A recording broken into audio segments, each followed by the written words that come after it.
मैं डॉक्टर रीता जैन राजश्री महाविद्यालय अलवर में व्याख्याता के पद पर कार्यरत हूँ। मैं बीएससी प्रथम वर्ष को सामान्य हिंदी का अध्ययन कराऊंगी। आज हम नागार्जुन की कविता प्रेत का बयान का अंतिम पद्यांश का अध्ययन करेंगे। इस पद्यांश को पढ़ने से पहले मैं कुछ नागार्जुन जी के विषय में बताना चाहूँगी। कवि के रूप में नागार्जुन प्रगतिशील और प्रयोगशील दोनों ही थे। उनकी अनेक कविताएं प्रगति और प्रयोग के माणिकंचन योग के कारण सहज भाव सौंदर्य से दीप्त होती हैं। आधुनिक हिंदी कविता में शिष्ट गंभीर हास्य तथा सूक्ष्म चुटीले व्यंग की दृष्टि से नागार्जुन की कविताएं अपनी अलग पहचान रखती हैं। उन्होंने अपनी कविताओं में मार्मिक चित्रण भी किया है। उनके काव्य की भाषा लोक भाषा के निकट है। नागार्जुन राजनीतिक दृष्टि से बहुत सचेत कवि हैं। स्वतंत्रता के बाद देश में जो राजनीतिक अराजकता व्याप्त हुई है, उसके विभिन्न रूपों के भी प्रबल विरोधी रहे हैं तथा उन्होंने अपने विरोधी स्वर को व्यक्त करने में कभी संकोच नहीं किया। आपातकाल में उन्होंने इंदिरा गांधी की तीखी आलोचना करते हुए कविताएं लिखी। अभिधा में लिखी कविताएं भी कितनी सशक्त हो सकती हैं, नागार्जुन की कविताएं इसका प्रमाण है। प्रेत का बयान नागार्जुन की एक व्यंग्य कविता है जिसमें उन्होंने बिहार की बदहाली का बड़ा यथार्थ चित्रण किया है। मरने के बाद प्रेत बने नागरिक से काल यह पूछता है कि क्या वह भूख से मरा, तो प्रेत यम के समक्ष यह बयान देता है कि वह भूख से नहीं मरा।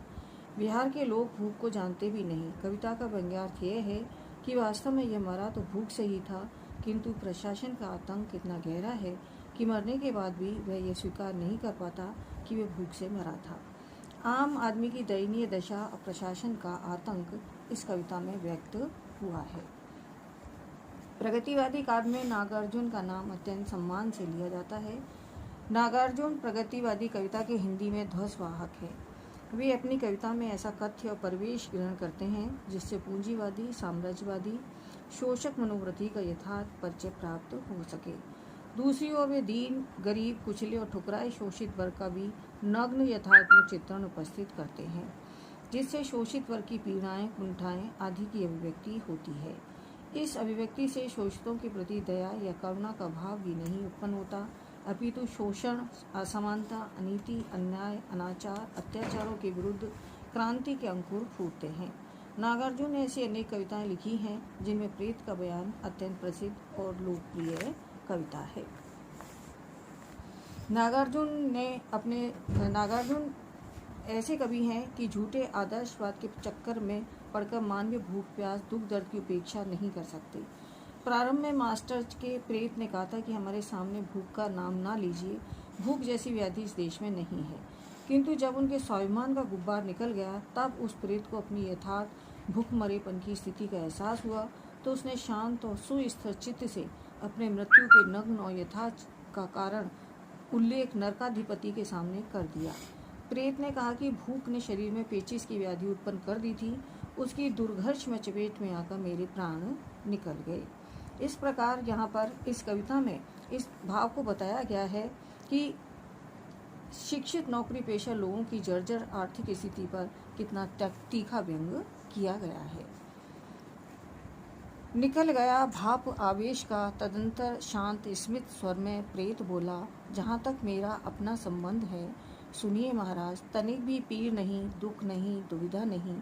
सरलता पूर्वक निकले थे प्राण, सह न सकी आंत जब पेचिश का हमला। सुनकर दहाड़ स्वाधीन भारत के, भूखमरे स्वाभिमानी सुशिक्षित प्रेत की रह गए निरुत्तर माहिम नरकेश्वर। इस पद का भाव बताने से पहले मैं कुछ शब्दार्थ बताना चाहूँगी जिससे कि इसका भाव अच्छी तरह समझ में आ सके। आवेग अर्थात भाव, स्मित अर्थात प्रसन्न, पीर अर्थात पीड़ा, महामहिम अर्थात महान महिमाशाली, नरकेश्वर अर्थात नरक का राजा यमराज। नागार्जुन की भूख पर आधारित यथार्थ परक कविता प्रेत का बयान के इस अंश में ये बताया गया है कि भूख से मरा मास्टर अपने झूठे स्वाभिमान को प्रकट करता है और कहता है कि मेरी मृत्यु पेचिश के कारण हुई थी।